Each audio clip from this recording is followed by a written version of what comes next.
Bom dia.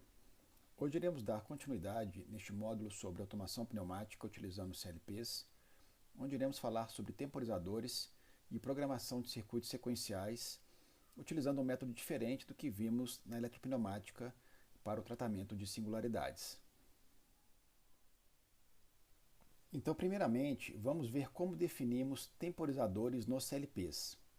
Aqui é preciso fazer uma observação importante.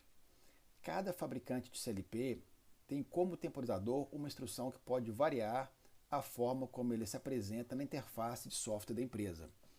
O que vamos apresentar aqui é um formato mais geral, não exatamente associado a algum software, mas que tem todas as características principais que são necessárias para sua definição. Assim, o disparo do temporizador sempre deve ser na saída, da mesma forma como fizemos em eletropneumática. Vamos definir então um timer on da seguinte forma. Ele tem o formato de um bloco, aqui é o nome dele T-on, de timer on, e um sequencial. Aqui embaixo o tempo que nós setamos para ele de 3 segundos e duas saídas, EN e DN. EN vem de enable, ou seja, o temporizador habilitado ou ligado. E DN significa done, ou seja, temporizador concluído. O EN quer dizer que quando o bloco está energizado, essa saída é ativada. E o DN é ativado assim que a contagem é finalizada. Então depois temos que simplesmente pegar o sinal do temporizador de interesse, que será um contato dessa forma. É o nome do temporizador, ponto, sinal de interesse. No caso aqui eu peguei o done, concluído, quer dizer que decorridos os 3 segundos, esse contato, que é NA, ele é fechado. Então, é muito parecido com a definição que vimos em eletropneumática, só altera essa forma de representar. Para nossas aplicações, não precisaremos usar o sinal Enable EN, até mesmo porque no FluidSim, na hora de fazermos nossas simulações, veremos que a representação do temporizador é completamente diferente da simbologia e não tem esse sinal de habilitação EN. Sua representação ladder no FluidSim é praticamente igual a um relé de eletropneumática. Então, para ficar claro, nos nossos diagramas escritos, sempre utilizaremos essa simbologia, que é praticamente o mesmo formato de vários fabricantes de CLPs. Na hora de simular, como vimos na última aula, não temos escolha, a não ser utilizar os elementos disponíveis na biblioteca do ladder do FluidSim. Vamos agora fazer um breve exemplo, aproveitando a sequência que fizemos na aula passada. Então vamos fazer um exemplo com temporização, ladder, utilizando o exemplo anterior que nós fizemos, só que agora colocando um tempo de 3 segundos entre o avanço de 2A e o retorno de 1A. Então vamos adaptar esse circuito para colocar esse temporizador de 3 segundos. Então vamos lá. Aqui nessa primeira linha nós temos o A+, aqui nessa segunda linha nós temos o 2A+. Então agora, depois que o 2A avança, a gente vai ter esses dois fins de curso atuados. Então o que precisa ser feito? Antes de acionar o retorno de 1A, tem que ter um temporizador aqui, que é o que vamos fazer. Essas duas condições vão disparar um timer on e no final desse timer on ele vai mandar retornar o cilindro 1A. Então eu adicionei um temporizador aqui no final do avanço de 2A. Quando tem os dois fins de curso forem acionados, 1S2 e 2S2, eu disparo o temporizador, timer on 1, 3 segundos, enable e done, o done é concluído. Após decorrer dos 3 segundos, o DN fecha o sinal nessa bobina. Fechando essa bobina, esse contato é fechado, T-on, 1.dn, que vai fazer com que o 1A retorne e o programa continua após com o retorno de 2A e o ciclo se reinicia com uma nova atuação do botão BL. Então agora vamos simular esse circuito no FluidSim. Então vamos simular aqui o circuito no FluidSim. Eu adicionei aqui o temporizador no diagrama ladder, reparem que não é igual ao formato que a gente viu, naquele formato de um bloco de temporizador. Esse elemento aqui é um relé, que na biblioteca de componentes em ladder é o componente relay with switch on delay. Tá? Então aqui você clica nele e seleciona o tempo e dá o nome. E depois é só associar um contato, um switch normal aqui para o temporizador, mantendo o mesmo nome. Então esse aqui é como se fosse o concluído, done. Não tem o enable, mas para a gente aqui é o que é mais importante, é o concluído do temporizador. Vamos rodar, inicia o processo, começa a contar os 3 segundos e voltou. Ciclo único, faço novamente, está contando o tempo, deu tempo, ele passou. Beleza, gente? Muito tranquilo, muito parecido com o sistema eletropneumático também. Só a forma de representar que é um pouco diferente, mas o resultado aqui é a mesma coisa. Vamos mostrar agora uma estrutura de programação para projeto de circuitos sequenciais, não importando a sequência a ser utilizada. Essa estrutura também pode ser aplicada em circuitos de comando eletropneumáticos, porém lá haveria um gasto grande de relés auxiliares. Aqui em programação de CLPs, ao invés de usar relés auxiliares, vamos utilizar variáveis internas do próprio CLP para gerenciar o processo de sequenciamento de eventos, que é muito importante em circuitos pneumáticos. O que temos que ter em mente é que o processo é simples e se baseia numa estrutura que já conhecemos, que é o circuito de selo. Só iremos analisar de forma diferente para entender como esse processo deve funcionar. Então temos que ter condições de liga, que neste caso serão 2 condições, irei explicar por quê. Condição de desliga, variável de saída auxiliar e selo do sinal na condição NA. Vamos dar o nome desse passo na sequência de passo número N. Então, essa saída auxiliar, vamos dar o nome de auxiliar N, AUX N. Dessa forma, esse selo deve ser obrigatoriamente AUX N também, só que como contato NA. E o que liga e desliga essa sequência, esse auxiliar? Primeiro vamos abordar as condições que ligam, que neste caso representei com 2 contatos NAs. Esse primeiro eu vou chamar de CP, quer dizer, as condições de processo, ou seja, temos que ver no processo quais condições devem ativar o presente passo, o presente auxiliar, por exemplo, representando as condições de fim de curso. A outra condição que deve ser satisfeita é que o auxiliar anterior deve estar acionado. Ou seja, essa condição é o auxiliar N-1 que deve estar ativado. Com isso, eu faço o link do passo anterior com o passo N. Esse passo ele só poderá ser ativado a partir do momento que o anterior está pronto e energizado. Agora precisamos saber quem que desliga essa linha. E quem desliga essa linha será quem? Será justamente o auxiliar seguinte, ou seja, o auxiliar do passo N+1, AUX N+1.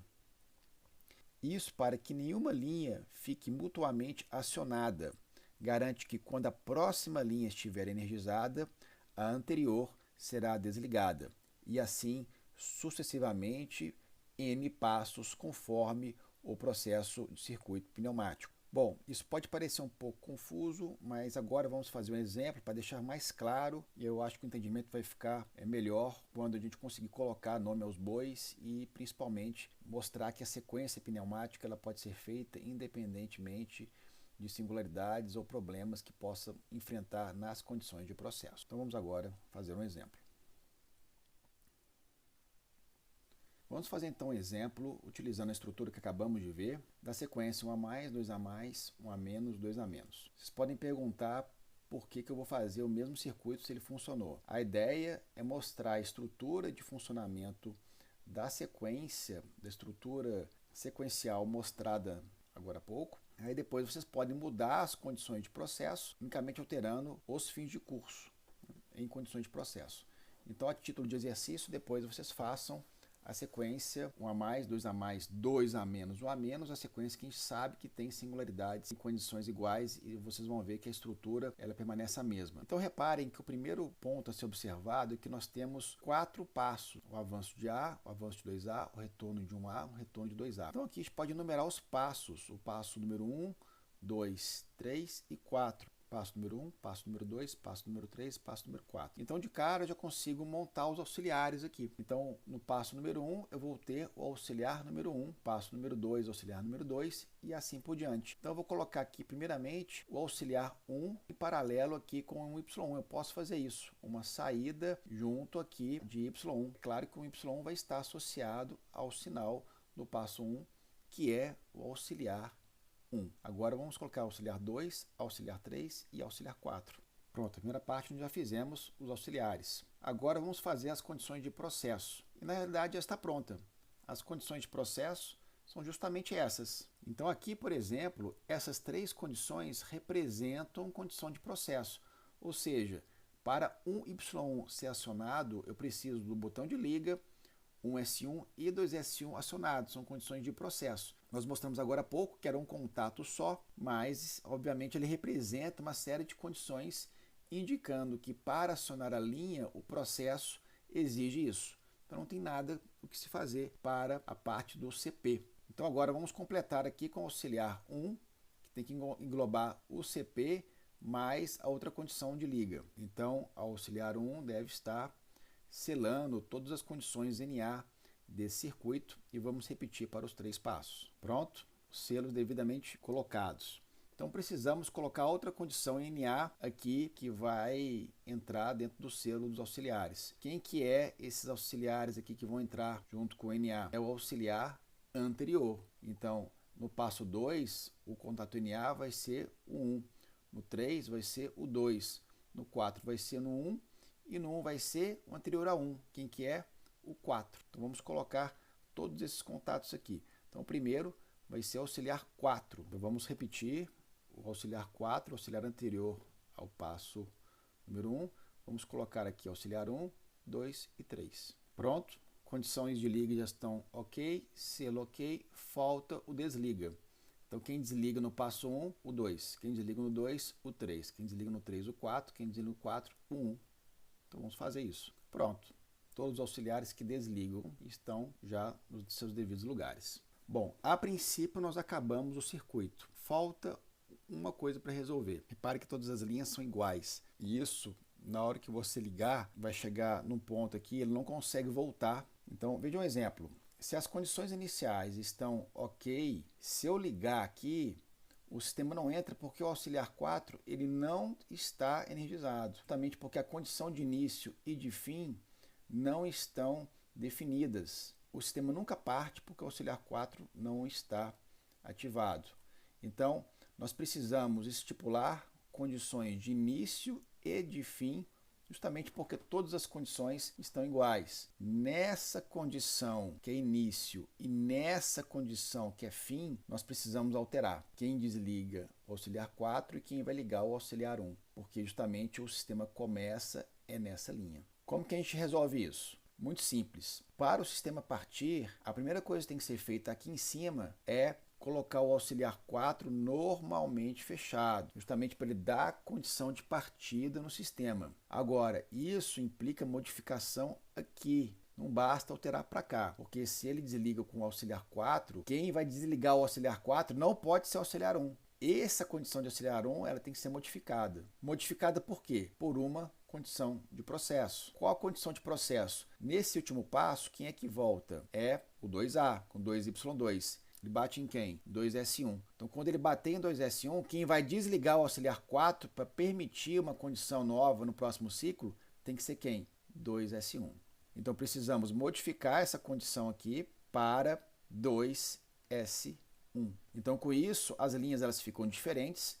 Eu tenho a condição de partida do auxiliar 4 e tenho a condição de desligamento do auxiliar 4 para eles não ficar dependentes o 1 com 4. Então, aqui elas estão independentes e o sistema consegue, quando acabar o ciclo 4, voltar para 1, dependente, obviamente, do botão de liga.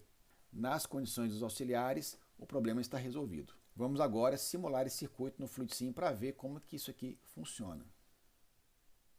Então vamos simular o circuito no FluidSim, com os auxiliares todos. O único elemento diferente que nós vimos até agora é este elemento do auxiliar, que é um relé ladder dentro da biblioteca de componentes do ladder. E repare que quando você associa ele a um contato, o FluidSim estranhamente já coloca no padrão certo. Repare que os contatos são certos quando esses contatos são referentes a esses relés auxiliares. Quando é referente a fim de curso e a solenoides, não. Esse contato é um make switch normal, é fácil de reproduzir esse circuito, então vamos ligar e ver a sequência de eventos que esses auxiliares propiciam. Avançou o primeiro, avançou o segundo, retornou 1A, retornou 2A. Então aqui se repare que todas as linhas são mutuamente excludentes, né? As linhas não se executam simultaneamente. Ora essa linha, depois entrou essa, depois essa aqui do 1A que volta e depois os 2A que volta. E aí se encerra esse circuito. Fica como atividade vocês reproduzirem esse circuito, tal como fizemos aqui na aula de hoje, e modificar para fazer a sequência 1 a mais, 2 a mais, 2 a menos e 1 a menos. Por hoje ficamos por aqui. Obrigado a todos pela atenção e até a próxima aula.